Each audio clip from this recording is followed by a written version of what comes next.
everybody. I'm Caris, and welcome to Unmasked. We are so glad to have you here with us.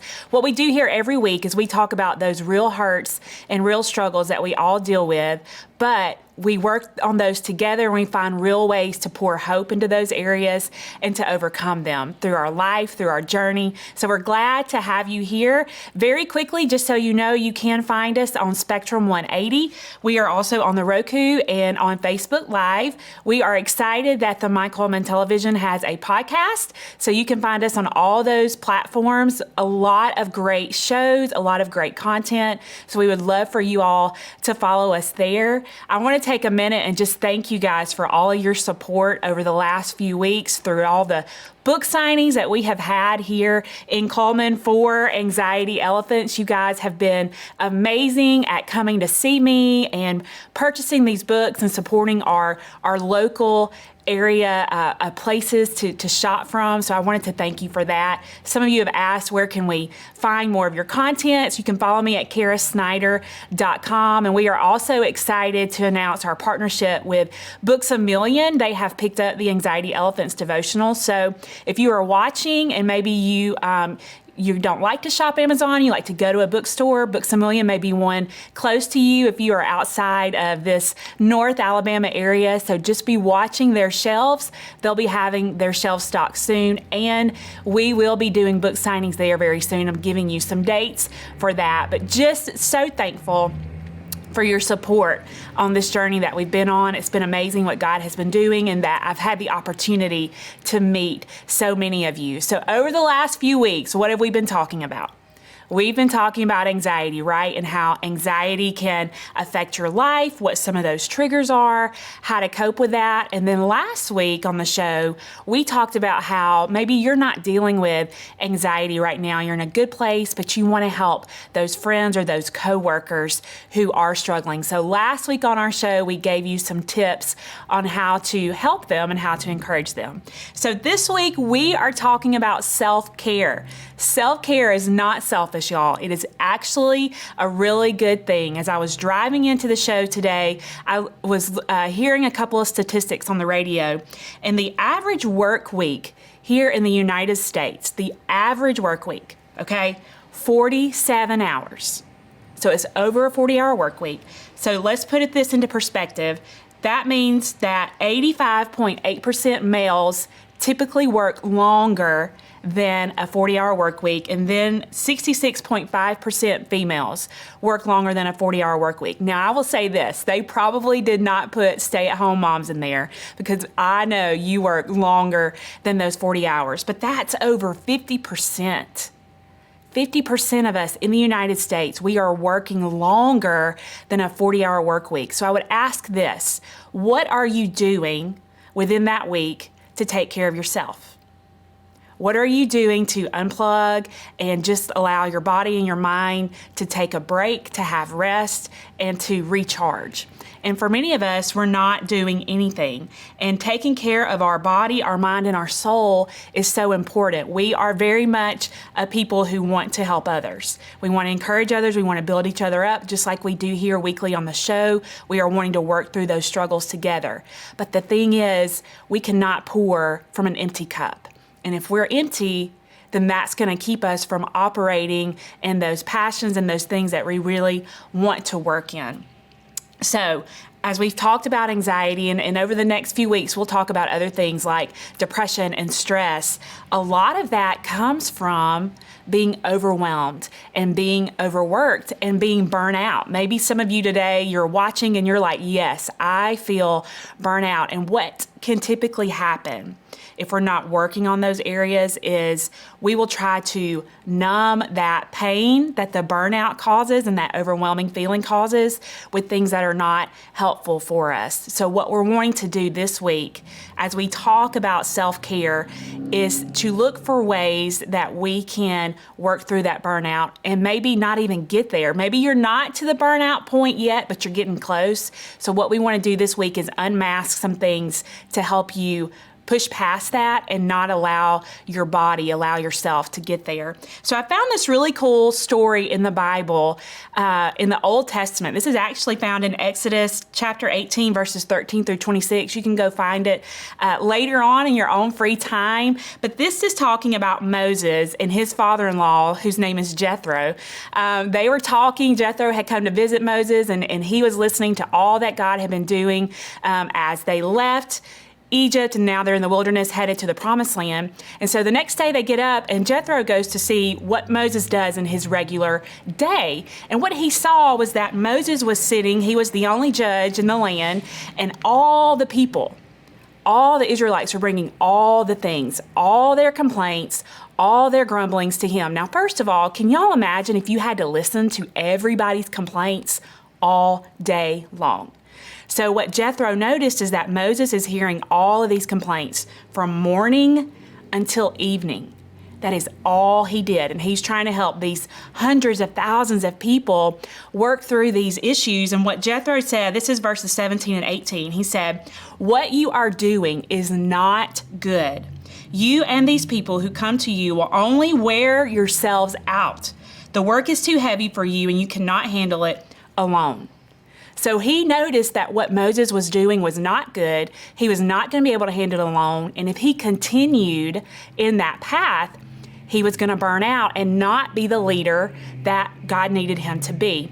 And so he encouraged Moses to bring other men in who were trustworthy and honest, who could help him hear some of the smaller complaints so that Moses could go do the things that were important, could go be about the business that he was called to be about. And so Moses did that, and they were able to work that system out a lot better. So what I would say to you today is what we are doing in general is not a good thing. We wear busy as this badge of honor, and it's really not. Because what we're doing is we're hurting ourselves and we're hurting others as well. So what are some ways that we can take care of ourselves? First of all, we can stop trying to do all the things. Maybe y'all's to-do list looks like mine, and it looks like a Walgreens receipt, right? So long, so many things on there that we're never going to be able to accomplish. So we've got to stop trying to do all the things and delegate.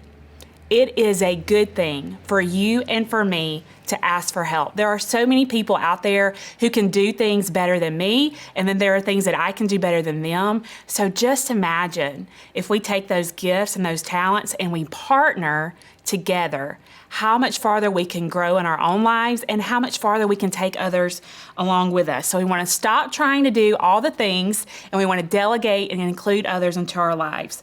Another thing that is truly helpful, y'all, and is very magical is 2 letters. Okay? N and O. N-O. The word no is magical and will change your life. It is not a bad word, and it is not a bad thing for you to say no. You do not have to be that yes person to everyone around you, and maybe it's time for you to take a step back. Look at your calendar.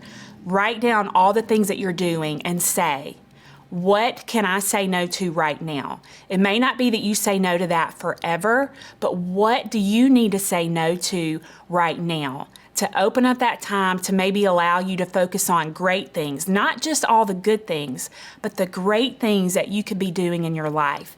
And when we say no, what that allows to happen is those who really are equipped and gifted to do those things, they can come in and operate in that. So learn the power of a no. Sleep. How is your sleep? I know for many of us, we struggle at times with going to sleep because we're trying to get all those things done. We're trying to check off that to-do list, and our sleep is what normally struggles. And what can happen is our brain is so wired, and so get this done, do this, do that, we can't calm down. That's one thing that I struggle with, at least. I don't know about you guys, but my brain will not stop. It will not slow down. And so what we might need to practice maybe this week is going to bed an hour earlier, cutting the TV off, or just trying to slow down our schedule, slow down what we're doing as it gets to the nighttime, and allow our bodies to rest, allow our minds to rest, and then we can wake up in the morning with a better outlook, and we can feel more refreshed, right, when we get that good sleep in.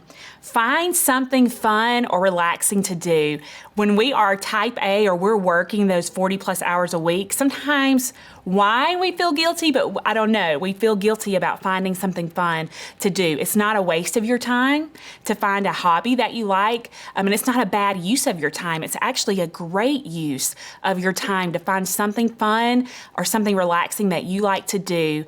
Again, it just allows your body to move out of that constant working mode into a relaxing mode. And when your mind is relaxed and you're in that cognitive place, it allows those cells to restore and heal where that needs to happen.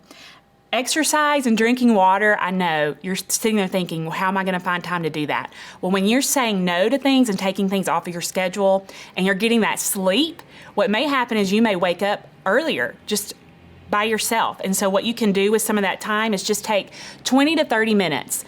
And it could be a simple walk or going on your lunch break and walking.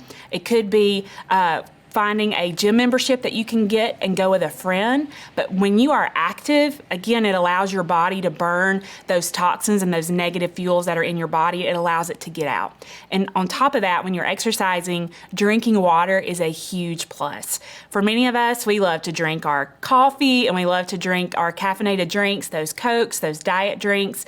And when we're drinking a lot of those, that's not helping our body. So increase your water take. You may not think you can get to those 8 glasses of water a day, but you can. It's just a process. You just got to give it one step at a time. I would also say, lastly, do you unplug?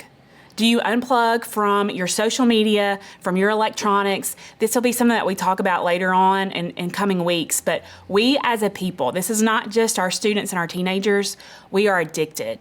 We are addicted to our electronics. We are addicted to our phones. We want to constantly see and scroll through, right? And we're not even paying attention. It's just an aimless scroll.